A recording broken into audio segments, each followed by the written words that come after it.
Hello, good morning to all of you. I am Prashant Kumar Pandey. आज हम इस वीडियो के माध्यम से technical term use in fabric construction के बारे में अध्ययन करेंगे। देखिए कि मतलब फैब्रिक कंस्ट्रक्शन करते समय कौन कौन से टेक्निकल टर्म यूज होते हैं। पहला हमारा वार्प। वार्प क्या होता है? फैब्रिक के जो लेंथ वाइज थ्रेड होते हैं या लॉन्गिट्यूडनल जो थ्रेड यूज होते हैं उनको हम बोलते हैं वार्प। एग्जाम्पल के तौर पे इस मान लीजिए हम कोई डिज़ाइन बना रहे हैं ना, यहाँ पे एग्जाम्पल के तौर पे अभी आप लोग जैसे जैसे डिज़ाइन पढ़ते जाएंगे ना, जैसे जैसे अपना खुद बना लेंगे। यहाँ पे जैसे ये वार्प हम कोई डिज़ाइन बना रहे हैं वन अप वन डाउन का, तो one up one down one down one up बन गया। तो ये क्या कहलाएगा? ये वार्प डायरेक्शन है। और ये क्या कहलाएगा? Weft direction. ऐसे करके आप लोग यहाँ एग्जाम्पल बना लेंगे, लेकिन अभी जब जैसे जैसे डिज़ाइन पढ़ते जाएंगे, ठीक है ना। देखिए वेफ्ट क्या होता है? वेफ्ट ट्रांसवर्स और horizontal thread of fabric known as weft. हाँ, हॉरिजॉन्टल जैसे अब ये इसमें देखें, ये क्या हॉरिजॉन्टल इधर या ट्रांसफर, इसको क्या बोलेंगे? इधर वेफ्ट और इधर वार्प। हाँ, इस तरह यहाँ भी एक एग्जाम्पल रहेगा, ठीक है। फिर उसके बाद क्या है हमारे इंड्स। इंड्स क्या होते हैं? Ends single warp thread is known as ends, ठीक है। सिंगल वार्प थ्रेड, कोई एक धागा हम लिए हैं, कोई एक धागा लिए हैं, उसको हम क्या बोलेंगे? इंड्स बोलेंगे, ठीक है। पिक्स क्या बोलेंगे? सिंगल। देखिए वार्प का कोई सिंगल धागा अगर हम लिए हैं तो उसको हम बोलेंगे इंड्स, और वेफ्ट का कोई सिंगल धागा लिए हैं तो उसको बोलेंगे पिक्स, ठीक है।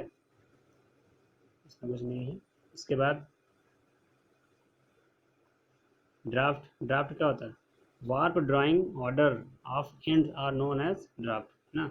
वार्प ड्राइंग ऑर्डर, ड्राइंग यानी जो हम, जैसे हम ये कोई डिज़ाइन बनाए अब इसके ऊपर हमें क्या करना होगा? हील के द्वारा, हाँ हील के द्वारा एक जो धागे जिससे भी हमें उठाना होगा, हील के द्वारा हम यहाँ पे उसका एक ऐसे ड्राफ्ट बनाएंगे ना। तो ये क्या है? ड्राइंग कर रहे हैं कि नहीं कर रहे हैं? ये धागा किस पे जाएगा? इस पे जाएगा। और ये धागा किस पे जाएगा? इस पे जाएगा। ये इसका ड्राफ्ट बन गया। इस तरह से ये ड्राफ्टिंग सिस्टम होता है। उसके ऑर्डर, तो उसका जैसे वार्प इन से यहाँ बोला ना, देखिए तो वार्प धागे एक एक धागा का हम ड्राफ्ट बनाते हैं ना। जो एक एक धागा हमारे कहाँ जाएंगे? हील्ड से होकर जाएंगे। अब वही जो हील्ड हमारा ऊपर उठेगी नीचे जाएगी तो उससे हमारा क्या बनेगा? सेट बनेगा। उससे हमारे क्या होगा? लेफ्ट का इंसर्शन होगा ना। तो वार्प ड्राइंग जो हम करते हैं उसको हम ड्राफ्ट बोलते हैं। देखिए ड्राफ्ट के कई सारे टाइप्स हैं। जैसे पहले रेगुलर ड्राफ्ट, ये जो प्लेन में यूज हो रहा है क्या है? रेगुलर ड्राफ्ट, केवल दो में बन जा रहा है, ठीक है। ये सब धीरे धीरे समझ में आएगा जैसे जैसे आप लोग डिज़ाइन पढ़ेंगे ना। जैसे रेगुलर ड्राफ्ट, अब यहाँ पे एग्जाम्पल के तौर तौर पे जब डिज़ाइन पढ़ चुके हैं आप लोग, यहाँ एग्जाम्पल के तौर पे आप लोग यहाँ बना सकते हैं रेगुलर ड्राफ्ट क्या होता है ना। इस तरह स्क्रिप्ट ड्राफ्ट, स्क्रिप्ट ड्राफ्ट भी यहाँ पे जब पढ़ चुके हैं तो आप लोग बना लेंगे स्क्रिप्ट ड्राफ्ट। जैसे जैसे अभी हम इसलिए नहीं बता रहे हैं, जैसे जैसे डिज़ाइन बनाते जाएंगे वैसे वैसे ड्राफ्ट मिलते जाएंगे। और आप लोग यहाँ पे स्पेस थोड़ा छोड़ दीजिएगा, बाकी ये जैसे जैसे मिलते जाएंगे वैसे वैसे लिखते जाइएगा ना। फिर स्ट्रेट ड्राफ्ट, फिर pointed draft, broken draft, divided draft, group draft, curve draft, combined draft, ठीक है ना। ये इतने ड्राफ्ट हैं जो आपको कहीं ना कहीं सारे यूज़ में आएंगे जैसे जैसे आप लोग डिज़ाइन पढ़ते जाएंगे। जैसे अभी प्लेन भी की डिज़ाइन पढ़ेंगे तो हमें ये ड्राफ्ट यूज़ होगा। फिर टूल टूल का पढ़ें प्लेन में ये भी यूज़ होगा। जब टूल का पढ़ेंगे तो ये यूज़ होगा। टूल बीम में और अलग अलग प्रकार के बीम हमको पढ़ेंगे तो ये यूज़ होगा, ये यूज़ होगा ना। इस तरह जैसे जैसे यूज़ होगा आप लोग यहाँ पे थोड़ा स्पेस रखिएगा और उस हिसाब से इसको बनाते चले जाइए, ठीक है ना। इसमें भी कोई दिक्कत नहीं होनी चाहिए। जैसे जैसे आप लोग पढ़ते जाएंगे ये बनता चला जाएगा। अब देखिए टेक्निकल टर्म है ना। अब वीप, वीप क्या होता है? Interlacement of warp and weft thread are known as weave ना। Interlacement of warp and weft thread, यहाँ पे थ्रेड लिख लीजिए। Warp and weft thread are known as weave. Repeat क्या होगी? कोई भी डिज़ाइन वो बार बार रिपीट हो रही है, कोई भी डिज़ाइन जो बार बार रिपीट हो रही है, मोटिव बार बार रिपीट हो रहा है, उसको हम क्या कहेंगे? Repeat. Any design which comes again and again is known as repeat ना। टेक प्लान क्या होता है? देखिए टेक प्लान और लिफ्टिंग, इसको हम लिफ्टिंग प्लान भी बोलते हैं ना। यही देखिए लिफ्टिंग प्लान है, इसी के अकॉर्डिंग हमारा हील्ड ऊपर नीचे होगी और इसी के अकॉर्डिंग हमारा क्या होगा? डिज़ाइन बनती जाएगी। जैसे देखिए हमारा ड्राफ्ट बन गया तो ड्राफ्ट के अकॉर्डिंग एक प्लान बन जाएगा और एक प्लान के अकॉर्डिंग हमारा हील्ड ऊपर नीचे होंगी, ठीक है। लिफ्टिंग ऑर्डर ऑफ हील्स, ये लिखा lifting order of healds shafts are known as टेक्लॉन, टेक्लॉन और लिफ्टिंग प्लान, ठीक है।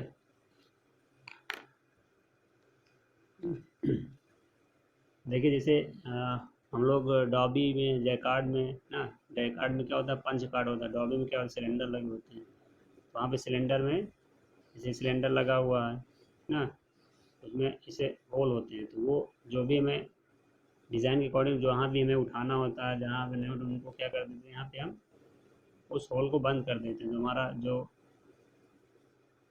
हीडल आएगी वो इस पर क्या, जब बंद है तो ये नहीं होगा, अंदर नहीं जाएगा, अंदर नहीं जाएगा तो वो हील्ड क्या हो जाएगी, उठ जाएगी, जब उठ जाएगी तो वहाँ पे सेट सेट का फॉर्मेशन हो जाएगा। तो ये ऐसे ऐसे डॉबी और जैकार्ड में अलग अलग है ना, जैकार्ड में पंच कार्ड यूज होता है, इसमें सिलेंडर यूज होता है। तो पेक प्लान का ही मतलब है कि जहाँ जहाँ पे हमारा पेक प्लान बताया गया कि हील वहीं वहीं उसको क्या होगी, अप डाउन होगी, नहीं तो फिर नहीं होगी, मतलब डिज़ाइन के अकॉर्डिंग है, ठीक है ना। डेंटिंग प्लान क्या होता है, देखिए हमने बताया था कि जो रीड लगी होती है ना, मान लीजिए कोई ये रीड ऐसे लगी होती है ना, ये रीड है, तो ये रीड के बीच की, ये दो वायर के बीच का जो स्पेस होता है उसको हम क्या बोलते हैं, डेंट बोलते हैं ना। और इन इन ये डेंट बोलते हैं, और इन डेंट में कितने धागे ले जाना है, कितने नहीं ले जाना, इसकी जो प्लानिंग करते हैं उसको बोलते हैं डेंटिंग प्लान, ठीक है। देखिए the space between two wires of reed are known as dent, and the planning of how many threads go to dent are known as denting plan, ठीक है ना। ये जो रीड है, इसके जो इसका स्पेस है, इसमें कितने धागे जाना है कितने नहीं जाना, उसको हम क्या बोलेंगे, डेंटिंग प्लान ना। देखिए सेल्वेस, सेल्वेस क्या होता है, सेल्वेस क्या होगा कि जो हमारा कपड़ा बन रहा है उसके जो पैरेलल दोनों साइड में जो एक थिकर या स्ट्रॉन्गर फैब्रिक लगा होगा उसको हम सेल्वेज बोलेंगे। देखिए selvedge is edge, self edge in edge of the both side of the fabric along the fabric length ना, फैब्रिक लेंथ के अलॉन्ग बोथ साइड में क्या होगा, सेल्वेज लगे होते हैं। और इसको हम और भी बोल सकते हैं, ये और यहाँ के बाद यहाँ देखिए selvedge is parallel to warp thread, ये भी बोल सकते हैं। देखिए यहाँ तक फैब्रिक लेंथ के बाद और फिर से लिखिएगा, selvedge is parallel to thread normally, selvedge are thicker and stronger than other part of the fabric, ठीक है। स्ट्रॉन्गर होगा ही, जाहिर सी बात है, सेल्वेज का वजह से। मान लीजिए ये हमारा फैब्रिक बन रहा है लेंथ वाइज, और इसके साइड बोथ साइड ये